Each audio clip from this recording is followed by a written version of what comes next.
Most people ask the wrong question. They ask, should I lease or buy? But the real question is, what is the total cost over time? And what risks are you paying for? In this video, I'll compare leasing versus buying using simple, realistic assumptions. We'll use average European costs and prices. We'll assume 12,000 kilometers per year, about 7,500 miles. And we'll look at a typical mid-range car. Quick note, actual numbers vary by country, interest rates, insurance, and the deal you get. The goal here is not perfect precision. The goal is clarity. Let's start with the biggest cost either way, depreciation. Depreciation is the value your car loses over time, and whether you lease or buy, you pay for it. Leasing simply makes that cost very visible as a monthly payment. Now, here's the key difference.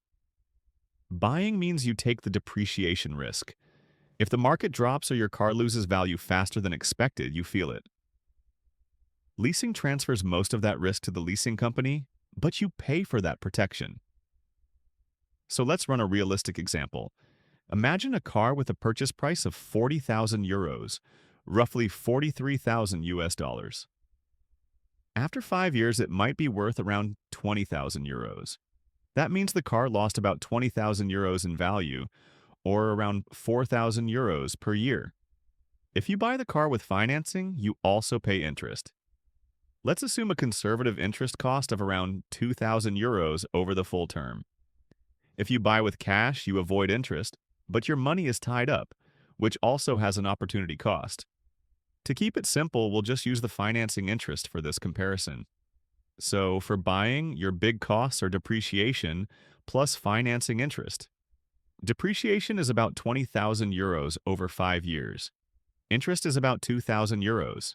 That's roughly 22,000 euros in ownership cost, before running costs like insurance, energy, and maintenance. Now, what about leasing? A typical lease payment often covers depreciation plus fees plus profit for the lessor. Let's assume a realistic lease payment of around 450 euros per month. Over 3 years, that's about 16,200 euros. Some deals are cheaper, some are more expensive, but this is a realistic mid-range example. Leasing also usually requires a down payment or an initial payment. Let's assume 2,000 euros upfront. Now our 3-year leasing cost is around 18,200 euros. Here's the important part. At the end of a lease, you do not own the car. If you want to keep driving, you will lease again or you will buy another car. So leasing is like paying for the use of a car, not for ownership. Buying is different. After 5 years, you still have an asset. The car, it has value. In our example, around 20,000 euros. That resale value matters a lot. Now let's compare fairly. A clean way to compare is to use a 5-year window. If you buy, you pay 40,000 euros, but after 5 years, you can sell the car for around 20,000. That means the net cost of depreciation is 20,000. Add financing interest, around 2,000. So the ownership cost is about 22,000 euros over 5 years. If you lease continuously for 5 years, you'd typically lease for 3 years, then start a second lease.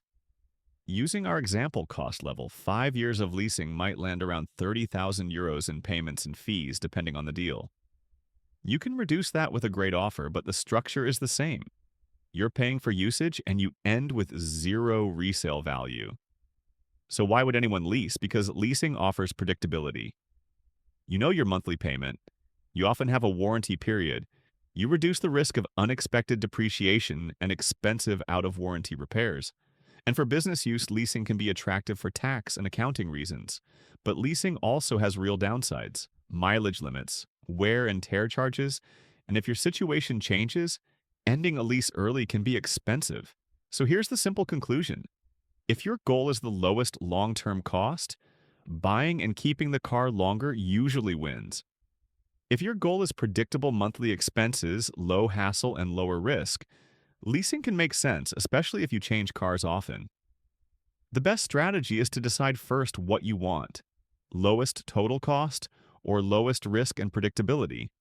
Then pick the option that matches that goal. This was Real Car Facts. Facts over hype. Subscribe for more real-world car analysis.